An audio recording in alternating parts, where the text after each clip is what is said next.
नमस्कार प्यारे साथियों। हम लोग बनास और बनास की सहायक नदियों के बारे में अध्ययन कर रहे थे। हम लोगों ने बनास नदी के बारे में कंप्लीट पढ़ लिया। उसके बाद बनास की जो सहायक नदियां हैं वो आयड़, चंद्रभागा, बेड़च, गंभीरी, मैनाल और कोठारी नदी के बारे में हम लोग पढ़ चुके हैं। कोठारी नदी और खारी नदी के बारे में पढ़ चुके हैं। आगे डाई, मानसी, बांडी, ढूंढ, मोरेल, कालीसिल और उसके बाद गंभीर और गंभीर की सहायक नदियां पढ़ करके हम लोग बंगाल की खाड़ी में गिरने वाली नदी तंत्र है इसको समाप्त करेंगे। तो उम्मीद आपसे करता हूं कि आपको चंबल और चंबल की सहायक नदियां और बनास की सहायक नदियां अभी तक जो हमने पढ़ी वो आपको कंप्लीट और बेहतरीन तरीके से याद है। ठीक है, आगामी हम लोग पढ़ते हैं और आप लोग हेडिंग बना लो। डाई नदी, मानसी, बनास की ये छोटी छोटी सहायक नदियां बची हुई है, इनको हम लोग पढ़ लेते हैं। फिर हम लोग पढ़ते हैं गंभीर रिवर सिस्टम के बारे में। तो आप लोग हेडिंग बनाओ, डाई नदी तंत्र या डाई नदी। डाई नदी, डाई नदी, डाई रिवर। डाई नदी का और मानसी नदी का उद्गम कहाँ से होता है एक बार मैं वर्बली बोल देता हूँ, उसके बाद आगे। जैसे डाई नदी का उद्गम होता है किशनगढ़ अजमेर से, टोंक में बनास की सहायक हो जाती है। और मानसी नदी का भी उद्गम होता है किशनगढ़ क्षेत्र अजमेर से, और यह भी टोंक में बनास की सहायक होती है। लेकिन बनास की सहायक होने की दोनों की जगह अलग अलग है। जैसे डाई नदी तो मिलती है राजमहल टोंक में और मानसी नदी मिलती है देवधाम निवाई टोंक में। देवधाम निवाई टोंक में मिलती है। तो इस नदी के बारे में नोट करें आप लोग। उद्गम, उद्गम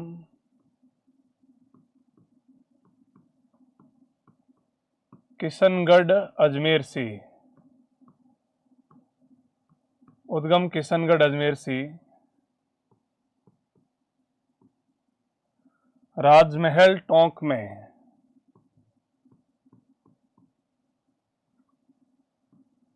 राजमहल टोंक में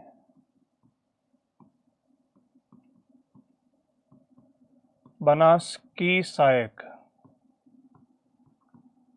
राजमहल टोंक में बनास की सहायक, राजमहल टोंक में आकर के बनास की सहायक हो जाती है। नेक्स्ट, अगली नदी के बारे में आप लोग रेडी बनाओ। मानसी नदी। 2007 आरएस परीक्षा में प्रश्न पूछा जा चुका है, मानसी नदी का संबंध किस जिले से है? तो मानसी नदी का संबंध किस जिले से है? अजमेर डिस्ट्रिक्ट से इसका संबंध है। मानसी नदी, मानसी नदी का उद्गम, उद्गम किशनगढ़ अजमेर से, उद्गम किशनगढ़ अजमेर से, किशनगढ़ अजमेर से देवधाम निवाई टोंक में,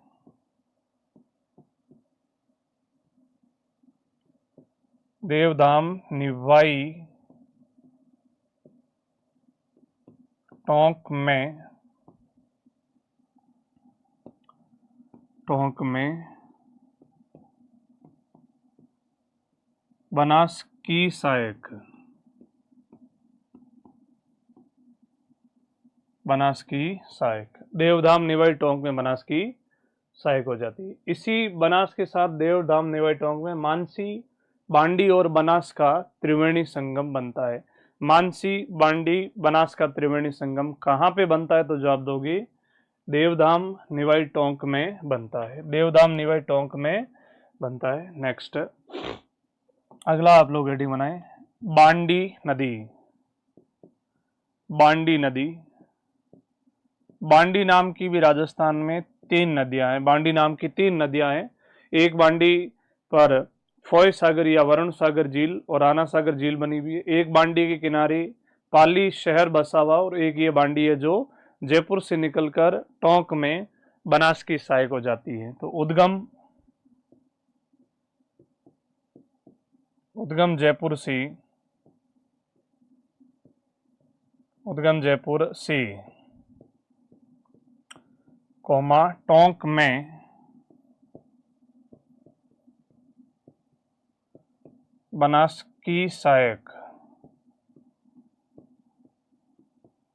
टोंक में बनास की सहायक। नेक्स्ट, अब हम लोग इन नदियों के बारे में पढ़ेंगे, मोरेल, ढूंढ और कालीसिल। मोरेल, ढूंढ और कालीसिल, उसके बाद में बनास और बनास की सहायक नदियों का रिवर सिस्टम है वो समाप्त हो जाएगा। तो अगला आप लोग रेडी बनाए, मोरेल नदी। मोरेल नदी,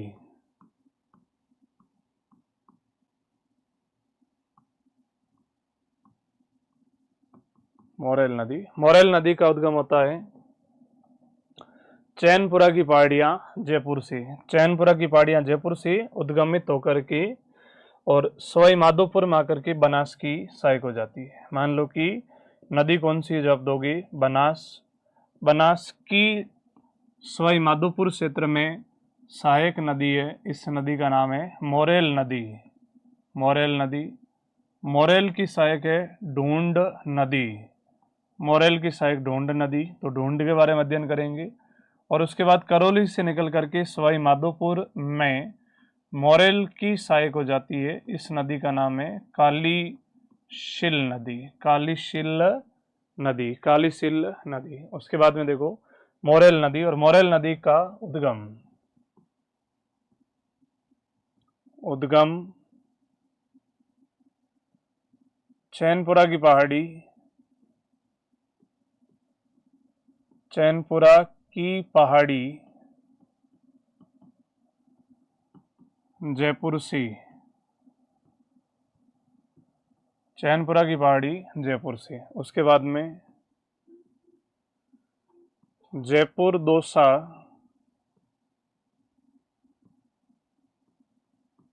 जयपुर दौसा सवाई माधोपुर में बहते हुए,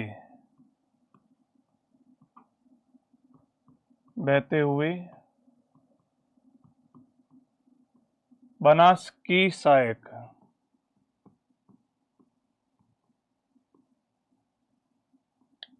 बनास की सहायक, यानी किसकी सहायक हो जाती है, जो आप कह दोगे बनास की सहायक होती है। इसी मोरेल नदी पर फेमस एक डैम बना हुआ है जिसका नाम है मोरेल बांध। दौसा और सवाई माधोपुर की सीमा पर मोरेल बांध बना हुआ है, इससे दौसा और सवाई माधोपुर लाभान्वित होते हैं। मोरेल नदी पर, मोरेल नदी पर मोरेल बांध, मोरेल बांध दौसा सवाई माधोपुर सीमा पर बना हुआ है।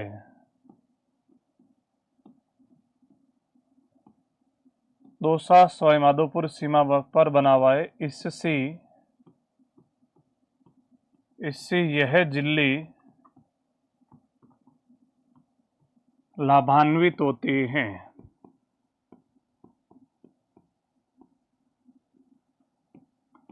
इससे ये जिले लाभान्वित होते हैं। ये जिले का मतलब कौन कौन से जिले इससे लाभान्वित होते हैं, तो जवाब दोगे दौसा और सवाई माधोपुर लाभान्वित होते हैं। उसके बाद में मोरेल की सहायक नदी है, उस नदी का नाम है ढूंढ नदी। ढूंढ नदी। तो अगली नदी आप लोग हेडिंग बनाए, ढूंढ नदी। ढूंढ नदी का उद्गम होता है जयपुर से और दौसा में आके मोरेल की सहायक हो जाती है। इसी ढूंढ नदी के आसपास के क्षेत्र को ढूंढाड़ प्रदेश के नाम से जाना गया। ढूंढ नदी लगभग विलुप्त हो चुकी है, तो इसे पुनः रीडेवलप करने के लिए टाटा कंपनी ने 2018 में द्रव्यवती नदी प्रोजेक्ट के नाम से प्रोजेक्ट चलाया है। ढूंढ नदी, तो ढूंढ नदी में लिखोगे जयपुर से निकलकर, जयपुर से निकलकर, जयपुर से निकलकर दौसा में मोरेल की सहायक, जयपुर से निकलकर दौसा में मोरेल की सहायक। नेक्स्ट लिखो, ढूंढ नदी को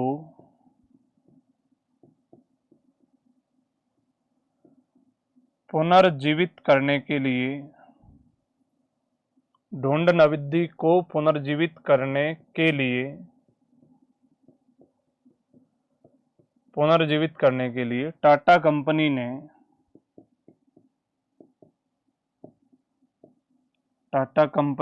ने 2018 में द्रव्यवती नदी प्रोजेक्ट चलाया। द्रव्यवती नदी प्रोजेक्ट चलाया। तो द्रव्यवती नदी का संबंध किस जिले से है? तो जवाब दोगे जयपुर जिले से। जयपुर जिले से इसका संबंध है। अगला, जयपुर जिले से इसका संबंध इंपॉर्टेंट याद रखोगे। जयपुर की लाइफलाइन कहा जाता है अम्मानी शाह का नाला। अम्मानी शाह का नाला। अम्मानी शाह का नाला। अम्मानी शाह के नाले को जयपुर की जीवन रेखा कहते हैं। ये इंपॉर्टेंट लाइन है, आप याद रखना उसको। नेक्स्ट, अगला आप लोग हेडिंग बना ले, कालीशील नदी।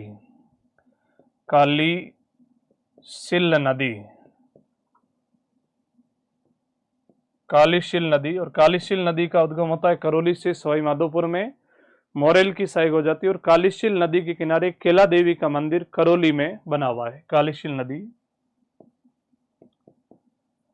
कालीशील नदी में लिखो उद्गम करौली से। उद्गम करौली से सवाई माधोपुर में मोरेल की सहायक। सवाई माधोपुर में मोरेल की सहायक। नेक्स्ट लिखो, केला देवी का मंदिर। केला देवी का मंदिर करौली में कालीशील के किनारे स्थित है।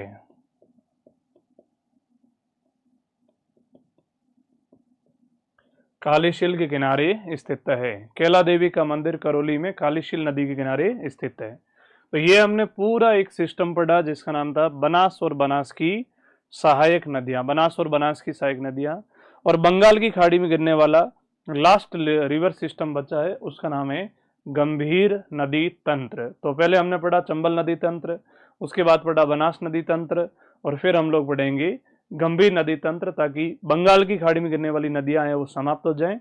और उसके बाद में फिर हम लोग शुरू करेंगे अरब सागर में गिरने वाली नदियां। तो नेक्स्ट अगला लिखें, गंभीर रिवर सिस्टम, गंभीर नदी तंत्र। गंभीर नदी तंत्र, गंभीर रिवर सिस्टम, गंभीर नदी तंत्र।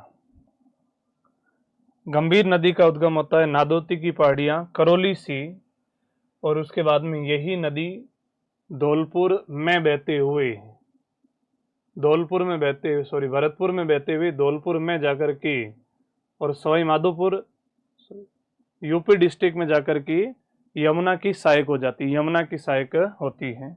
इस नदी का उद्गम कहाँ से होता है? तो जवाब दोगे नादौती की पहाड़ियां करौली से।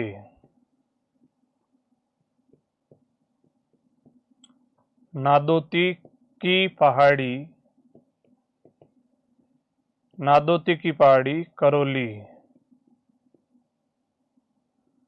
करौली से इस नदी का उद्गम होता है। नादौती की पहाड़ी करौली के बाद में भरतपुर के बाद में थोड़ी सी बहती यूपी के बाद में धौलपुर, और धौलपुर के बाद में सीधे जाकर के यमुना की सहायक हो जाती है। यानी गंभीर नदी सीधे यमुना में जाके मिलने वाली राजस्थान की दूसरी नदी है। सीधे यमुना में जाके मिलने वाली राजस्थान की पहली नदी कौन सी है? चंबल। और सीधे यमुना में जाके मिलने वाली राजस्थान की दूसरी नदी कौन सी है? तो जवाब दोगे गंभीर नदी है। गंभीर है। पहले जो हमने पढ़ा जावद की पहाड़ियां रतलाम एमपी से निकलने वाली, वो थी गंभीरी नदी, और ये कौन सी है? तो जवाब दोगे गंभीर नदी है। ठीक है। नादौती की पहाड़ियां करौली से निकलती है। नादौती की पहाड़ियां करौली से इस नदी का उद्गम होता है। उद्गम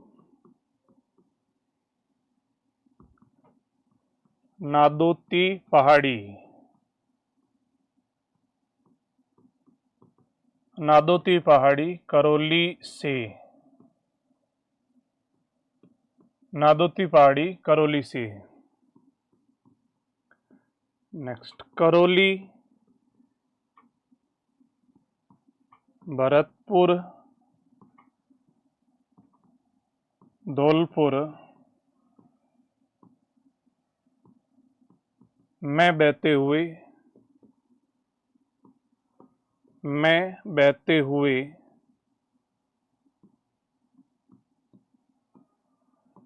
मैनपुरी यूपी में, मैनपुरी यूपी में यमुना की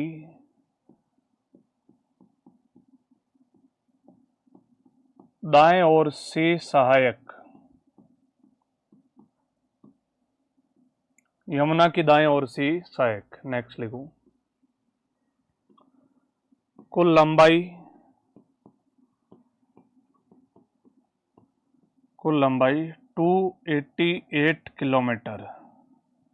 जैसे ही गंभीर नदी यूपी क्षेत्र में प्रवेश करती है तो यूपी में इसे ऊंटगन नदी के नाम से जाना जाता है। यानी गंभीर नदी का उत्तर प्रदेश में नाम क्या है जो आप दोगे, ऊंटगन नदी के नाम से जाना जाता है। तो नेक्स्ट लिखो, यूपी में इसे,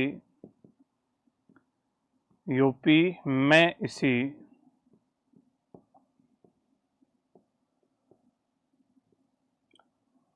ऊंटगन नदी कहते हैं।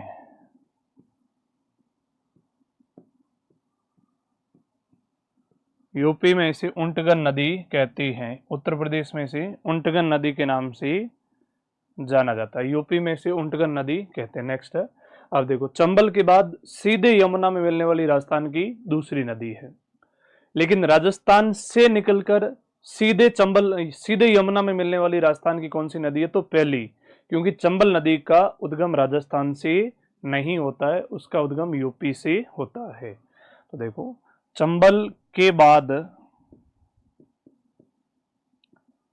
चंबल के बाद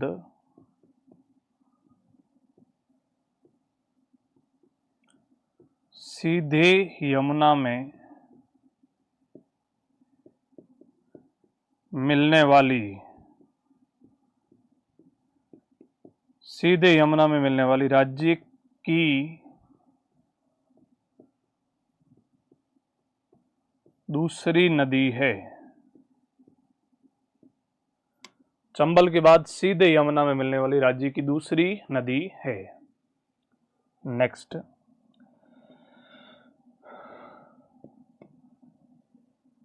गंभीर नदी पर करौली में प्रसिद्ध पांचना डैम बना हुआ है। पांचना बांध कहां पे बना हुआ है? करौली में। गंभीर नदी पर अनजान बांध भरतपुर में बना हुआ है। ठीक है, तो पांचना बांध से पहले गंभीर की 5 छोटी छोटी सहायक नदियां होती है। कौन कौन सी वो 5 सहायक नदियां हैं? तो आपको उन नदियों के नाम याद रख लेने। जरूरी नहीं है कि एक ही जगह आकर के मिले, बस आपको इन 5 जो नदियां हैं इनके नाम याद रखने। और ये 5 नदियां किसकी सहायक है? जो आप क्या दोगे, गंभीर की सहायक नदियां हैं। तो 5 नदियों के नाम याद रखने के लिए पहले फॉर्मूला याद रख सकते हो, पहले माँ अब बाबी, पहले माँ अब बाबी। यानी कोई छोटा बच्चा था जो स्कूल नहीं जाता था तो उसको पहले माँ मारती थी, अब उसकी भाभी ने मारना शुरू कर दिया। उस बच्चे के जीवन में बेचारे के दुख की रहा, इसलिए एक ट्रिक से नदियां याद रख लोगे। माँ से एक नदी का नाम याद रखोगे, माची नदी, माची नदी। ऐसे अट्टा, ऐसे अट्टा। बैसे बरखेड़ा, बैसे बरखेड़ा। भैसे भैंसावट, भैंसावट। और इस वैसे है भद्रावती, भद्रावती। तो ये 5 नदियां हैं जो किसकी सहायक है? जवाब दोगे, गंभीर की सहायक है करौली में। और इनके जस्ट मिलने के बाद में एक डैम बना हुआ है, उस डैम का नाम कौन सा? जवाब दोगे, पांचना बांध, पांचना बांध। पांचना बांध कहाँ पे स्थित है? तो जवाब दोगे, करौली में। पांचना बांध करौली में किस नदी पर बना हुआ है? तो जवाब दोगे, गंभीर नदी पर बना हुआ है। गंभीर नदी पर बना हुआ डैम है। गंभीर नदी पर पांचना बांध बना हुआ है। गंभीर नदी पर पांचना बांध बना हुआ है। इस बांध की विशेषता है कि ये मिट्टी से बना राज्य का सबसे बड़ा बांध है। मिट्टी से बना राजस्थान का सबसे बड़ा बांध कौन सा है, तो जवाब दोगे पांचना बांध है। तो विशेषता लिख दोगे, यह मिट्टी से बना राज्य का सबसे बड़ा बांध है।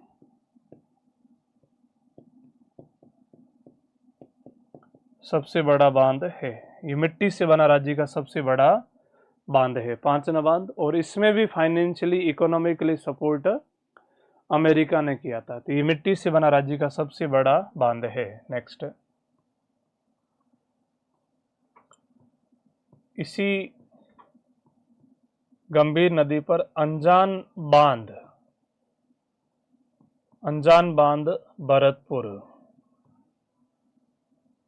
अनजान बांध भरतपुर में है। गंभीर नदी पर भरतपुर में कौन सा बांध बना हुआ, जवाब दोगे अनजान बांध बना हुआ है। और इस अनजान बांध से जलापूर्ति होती है राजस्थान का दूसरा राष्ट्रीय उद्यान केवला देव राष्ट्रीय उद्यान भरतपुर को जल की आपूर्ति किस बांध से होती है, जवाब दोगे अनजान बांध से। तो इस बांध से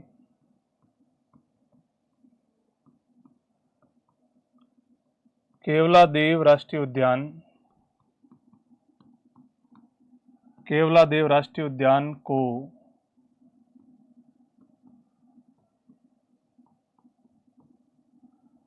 जलापूर्ति होती है।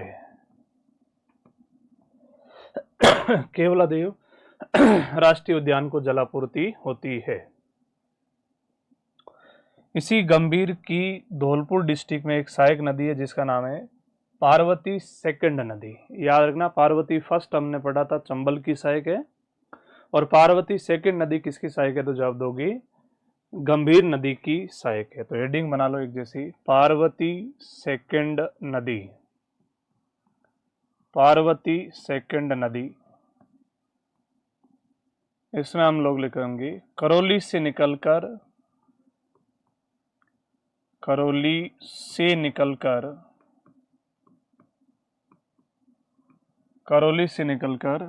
धौलपुर में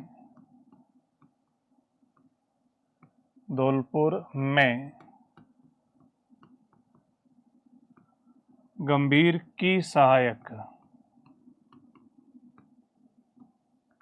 करौली से निकलकर धौलपुर में गंभीर की सहायक। नेक्स्ट लिखो, पार्वती बांध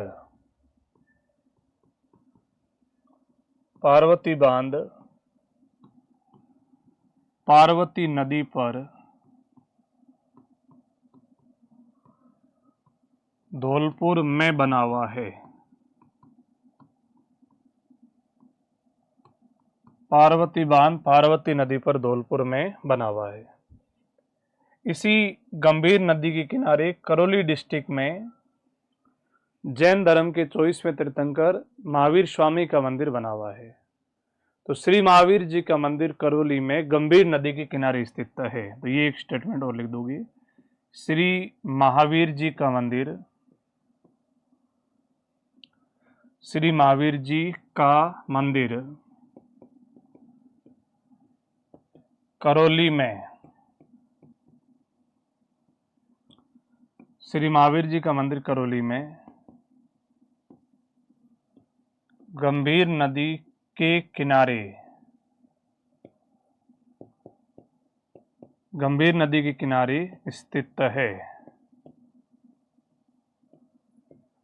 गंभीर नदी के किनारे स्थित है। श्री महावीर जी का मंदिर करौली में गंभीर नदी के किनारे स्थित है। तो ये हमने पढ़ी गंभीर और गंभीर की सहायक नदियां। गंभीर और गंभीर की सहायक नदियों का अध्ययन हमने किया। तो बंगाल की खाड़ी में गिरने वाली रिवर सिस्टम का अध्ययन हम लोग कर रहे थे। बंगाल की खाड़ी में गिरने वाली राजस्थान की नदियां, बंगाल की खाड़ी में गिरने वाली राजस्थान की नदियां, और 3 रिवर सिस्टम हमने पढ़ी। कौन कौन सी 3 रिवर सिस्टम पढ़ी? तो फर्स्ट जो हमने पढ़ा उसका नाम था चंबल नदी तंत्र। चंबल नदी तंत्र, चंबल रिवर सिस्टम। सेकंड हमने पढ़ा बनास नदी तंत्र, बनास नदी तंत्र, बनास रिवर सिस्टम। और थर्ड हमने पढ़ा गंभीर नदी तंत्र, गंभीर नदी तंत्र, गंभीर रिवर सिस्टम। चंबल नदी तंत्र, बनास नदी तंत्र और गंभीर नदी तंत्र के नाम से हमने बंगाल की खाड़ी में गिरने वाली नदियां और इनकी सहायक नदियां, इनके ऊपर कौन कौन से डैम बने हुए हैं और इनके किनारे कौन से मंदिर, दुर्ग या फिर अभ्यारण्य स्थित है, इन सारी चीज़ों का हमने व्यवस्थित रूप से अध्ययन किया। मिलते हैं हम लोग आगामी क्लास में अरब सागर की नदियां लेकर के, जिसमें हम लोग सबसे पहले माही नदी तंत्र का अध्ययन करेंगे। आप सभी विद्यार्थियों का अपने इस छोटे से चैनल में जुड़ने के लिए बहुत बहुत आभार, बहुत बहुत धन्यवाद। Thank you so much.